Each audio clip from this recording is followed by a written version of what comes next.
Good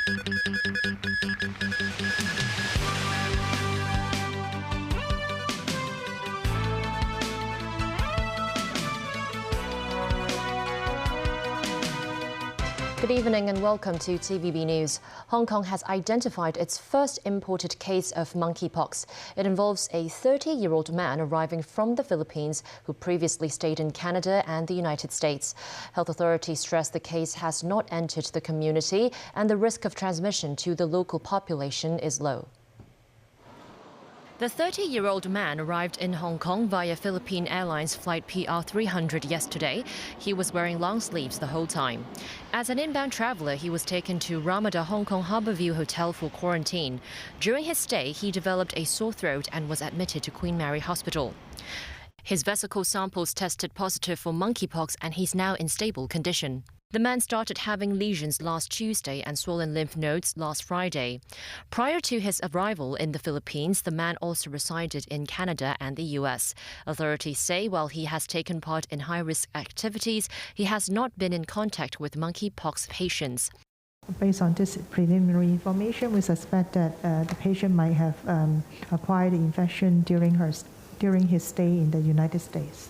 Health authorities say he travelled alone and did not come into contact with anyone. Still, some 80 passengers and aircrew members on board the same flight, as well as hotel staff and specimen workers, have been reminded to pay attention to their body conditions. Also, a reminder for travellers. It is quite difficult to screen out monkeypox in the airport, but we will surely enhance our health education and promotions and reminders to all inbound travelers that in case they have any symptoms, they have to report to our colleagues. Meanwhile, an infectious disease specialist thinks the risk of monkeypox spreading to the community is very low. I don't think there's any need for panic at this stage. I still mainly concentrate among high risk group, especially men having sex with men, the community, and the main mode of transmission involve close personal contact. Authorities say monkeypox vaccines are expected to arrive in the city by the end of the month, adding that only close contacts and medical workers will need the vaccine.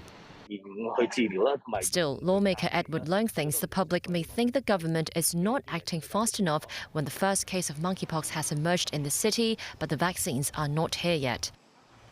After around a month-long break, the Executive Council resumed sessions today. Ahead of today's meeting, Chief Executive John Lee met reporters to reiterate the government's stance that it will not lie flat in their fight against the COVID pandemic. Meanwhile, the government said the National Day fireworks display will be cancelled again, citing the escalating epidemic situation in the city. Christy Khan reports.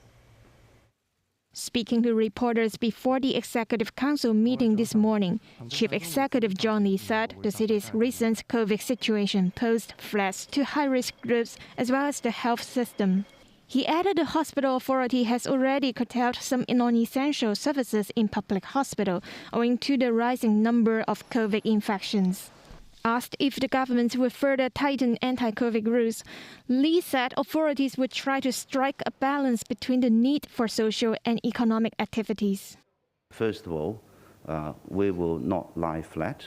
We will be striving to reduce the number of infected cases so as to ensure that our medical service can cope. The second is we will try to reduce serious cases and death cases. We will strive to protect the high-risk group, including the very old and the very young, and also those who have prolonged diseases. But he didn't disclose whether the government had any plans on introducing a 0+7 quarantine measure in November, saying the government must assess the situation based on the number of infections and how transmissions take place. Separately, he reiterated that there was a good team spirit in the administration when it comes to implementing pandemic control measures. When it comes to fighting the epidemic, the ruling team of the Hong Kong SLG stays united. Of course, we will discuss issues, we will consider the pros and cons, but then once we come to decision, it will be executed by all in the team. Lee also called on people to get vaccinated as soon as possible, saying it is the best way to protect them from severe symptoms or death. Meanwhile, Hong Kong logged 9,373 new COVID infections today, including 186 imported cases. 9 COVID-related deaths were reported. In the daily COVID press briefing, health officials said 7 cardiologists from the Pamela Yode Naval Eastern Hospital had come down with COVID. An environmental investigation will be conducted at the hospital's pantry because the infected patients had all visited this common area. Christy Khan, TVB News. Meanwhile, John Lee also stressed the need to speed up legislative work on the mandatory reporting of suspected child abuse. This after a 5-year-old boy died from suspected child abuse last week. And that's only one of several child abuse cases that came under the spotlight in recent years, including one that involves some 30 staff members of a childcare facility in Mong Kok. Today, Secretary for Labour and Welfare Chris Sun chaired an online meeting with more than 200 representatives of the social welfare sector over what should be covered in the proposed legislation. John Lee said consultation and legislative work on the matter must be completed as soon as possible. On another subject, the CE lashed out at a doctor in a Yuen Long clinic who allegedly profited from issuing thousands of COVID vaccine exemption certificates without medical consultation. The 64-year-old doctor has been arrested. The issuance or using a false instrument is a serious offence. Now, if any doctor are suspected to have committed professional misconduct, we will refer the case to the Medical Council for investigation, and they will be held accountable. So we would enforce the law, and we hope the public would comply with our anti-epidemic measures fully. Typhoon Hinamno, the most powerful storm to hit South Korea in years, has departed the country after making landfall in its southern regions today.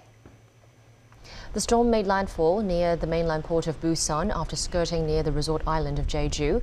Jeju was hit by about 94 centimeters of rainfall and winds of up to 155 kilometers per hour. The typhoon left the Korean peninsula after 7 a.m. through waters of the southeastern city of Ulsan. Hinamno is expected to pass around 420 kilometers west of Sapporo, Japan, at 9 p.m. The typhoon forced hundreds of home evacuations, flight cancellations, the suspension of business operations, school closures, in addition to power outages in South Korea.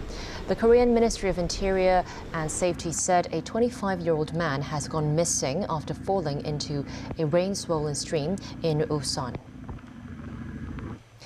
Liz Truss, who won the Conservative Party leadership race last night, will be appointed as British Prime Minister by Queen Elizabeth II at the monarch's Balmoral estate in Scotland today.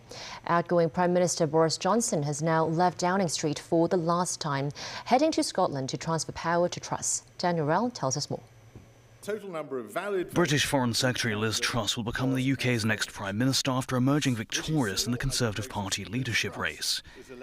Following a summer of campaigning in the wake of the resignation of outgoing Prime Minister Boris Johnson, she defeated former Chancellor of the Exchequer Rishi Sunak in a postal vote conducted among Tory members. Truss received 81,326 votes to Sunak's 60,399, sealing her standing as Britain's third female Prime Minister after Margaret Thatcher and Theresa May. In her victory speech, Truss outlined her plans to tackle the pressing issues facing the UK, which is grappling with a cost of living crisis and soaring inflation, in part sparked by the ongoing war in Ukraine. My friends, we need to show that we will deliver over the next 2 years. I will deliver a bold plan to cut taxes and grow our economy. I will deliver on the energy crisis, dealing with people's energy bills, but also dealing with the long-term issues we have on energy supply. Truss will now be appointed as British Prime Minister by Queen Elizabeth II in a ceremony at the monarch's Balmoral estate in Scotland today. This is the first time the handover of power is taking place at the Queen's summer retreat in Aberdeenshire rather than at Buckingham Palace. This is because the 96-year-old Queen has experienced mobility problems in recent times. Meanwhile, outgoing Prime Minister Boris Johnson left his Downing Street office for the last time this morning before heading to Scotland to formally offer his resignation to the Queen. Johnson became Prime Minister 3 years ago, winning an 80-seat majority in Parliament with the promise to get Brexit done. However, he was eventually forced out of office by a string of scandals that sparked a mass exodus of cabinet secretaries and lower-level officials in early July. Johnson defended his record as Prime Minister before departing Downing Street while drawing on tales from ancient Rome when addressing his future and pledging his support to the incoming Conservative government. Well, this is it, folks. Thank you, everybody, for coming out so early this morning. I'm proud to have discharged the promises I made to my party when you were kind enough to choose me. Winning the biggest majority since 1987, the biggest share of the vote since 1979. Delivering Brexit, delivering our manifesto commitments, including, by the way, including social care, ensuring that Britain is once again standing tall in the world. Let me say that I am now like one of those booster rockets that has fulfilled its function, and I will now be gently re-entering the atmosphere and splashing down invisibly in some remote and obscure corner of the Pacific. And like Cincinnatus, I am returning to my plough, and I will be offering this government nothing but the most fervent support. Dan Worrell, TVB News. Canada's largest manhunt extended into its third day on Tuesday. Hundreds of officers were searching for the lone surviving suspect in a stabbing spree that killed 10 people on Sunday, roiling a country where mass violence is rare. Miles Sanderson remained on the loose and possibly injured, police said. His brother Damien Sanderson was found dead in a grassy area in Saskatchewan on Monday. This report from NBC News. Tonight, the manhunt in Canada is expanding after a horrific stabbing spree that left at least 10 people dead and 18 injured. Police now saying one of the two suspects, Damien Sanderson, was found dead, not from a self-inflicted wound. It's not clear who killed him. His brother, Miles Sanderson, is still on the run and is considered armed and dangerous. Today, both of them have been charged with murder, attempted murder, and breaking and entering. This is an ongoing, active investigation. The stabbings unfolded early Sunday in a rural Indigenous community in the Canadian province of Saskatchewan. Police are investigating 13 crime scenes in the James Smith Cree Nation and the village of Weldon. Now I'm terrified to go to sleep at night. Terrified to open my door. Authorities say the men were then believed to have fled to the province's capital city, closer to the U.S. border. As far as the threat, Miles Sanderson is still at large. We still are advocating for people to be vigilant. The attack now among the deadliest in Canada's history. This kind of violence, or any kind of violence, has no place in our country. So far, no word on the motive for the stabbings. Investigators say the suspects targeted some victims while others were random.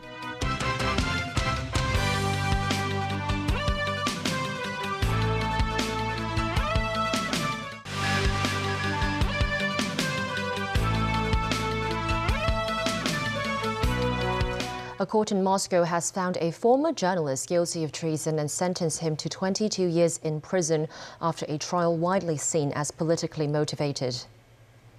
The sentence handed to 32-year-old Ivan Safronov was among the harshest against Kremlin critics. Safronov worked as a defense and space reporter for Kommersant newspaper before becoming an advisor to the head of the Russian space corporation Roscosmos. He was accused of passing military secrets to Czech intelligence and information about the Russian military to a German national. Safronov insisted on his innocence and argued he had collected all the information from open sources. His lawyers said they would appeal the ruling. The Kremlin has denied any involvement in the case. Police found a vehicle and air gun suspected to be linked to last Wednesday's robbery in a Causeway Bay watch shop. Meanwhile, 4 suspects charged with armed robbery appeared in court today. A total of 6 people have been arrested in relation to the case over the past week. The force has so far managed to recover half of the stolen watches. This morning, police received a report of the suspicious vehicle near Chunwan's Shingmun Reservoir. They discovered a silver air gun which uses steel balls as ammunition in the car. Upon further inspection, authorities also found 2 empty watch cases, a hammer, 2 fake license plates, and clothes suspected to have been worn by the perpetrators of the robbery.